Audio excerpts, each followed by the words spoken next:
காரணம் ரேஷன் அரிசி சாப்பிடுகிற போது அந்த சர்க்கரை அளவு குறைகிற காரணத்தால் எல்லா மக்களும் அதை எடுத்துக்கொண்டிருக்கிறார்கள்.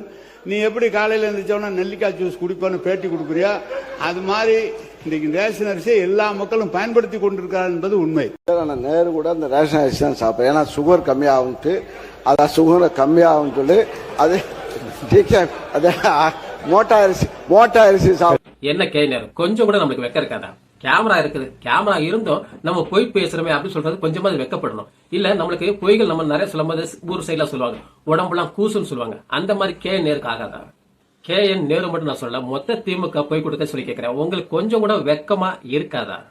வெக்கன்னா என்ன தெரியுமா? ஒரு எக்ஸாம்பிள் சொல்றேன். இந்த பொண்ணு பார்க்க போகும்போது வெக்கப்படுறது இல்ல, மக்கள் மத்தியில பொய் சொல்லிட்டு சுத்துறான்ல, அந்த கேவலமான ஒரு வெக்கம். இதுல இந்த KN நேரு எப்ப டாக்டர் ஆனப்ப தெரியல. ஏன்னா ரேஷன் கடை அரிசி சாப்பிட்டா டயபெட்டிக் போயிடும். எவ்வளவு கேவலமா இருக்குது. அப்ப தமிழ்நாடு ஃபுல்லாவே நீங்க கொடுக்குற ரேஷன் அரிசி எடுத்துட்டு போய் உலகம் ஃபுல்லாவே கொடுக்கலாமே, யாருமே டயபெட்டிக் எல்லாம் வாழலாமே.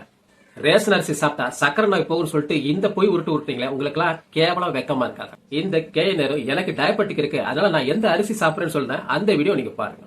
150 ஏக்கரா கருப்பு கவுனி, மாப்பிள்ளை சம்பா போட்டு அதெல்லாம் வீட்டு தேவைக்கா? நான் மட்டும்தான் சாப்பிடுவேன், எனக்கு மட்டும்தான் சுகரு. இதுக்கு தான் நான் முன்னாடியே சொன்னேன், உங்களுக்கு எல்லாம் வெக்கமா இருக்காதா? மக்களை இனியும் எவ்வளவு காலத்தா முட்டாள வச்சிருப்பேன் KN நேரு. எனக்கு மொத்த திமுக கூட்டத்தை பார்க்கும்போது எனக்கு ஒரு பாட்டு ஞாபகத்துக்கு வருது.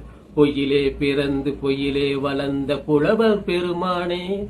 திமுகக்கு ஜால் அடிக்கும் கொத்தமல்லி கூட்டங்களா உங்களுக்கு தான் நான் சொல்றேன். ரேஷன் அரிசி சாப்பிடறவனுக்கு அதோட வழி தெரியும். நீ சாப்பிட்டிருக்க அப்படின்னு சொல்லி நிறைய பேர் கேட்பீங்க. நான் நிறைய வாட்டி சாப்பிட்டனால்தான் இந்த வழியில பேசிக்கிட்டு இருக்கிறேன். இன்னியும் திமுகக்கு செம்ப தூக்குறது கொத்தரமையா வாழ்ந்துகிட்டு இருந்தீங்கன்னு வைங்க, உங்களை திருத்த யாராலையும் முடியாது, உங்களை மாத்த யாராலையும் முடியாது.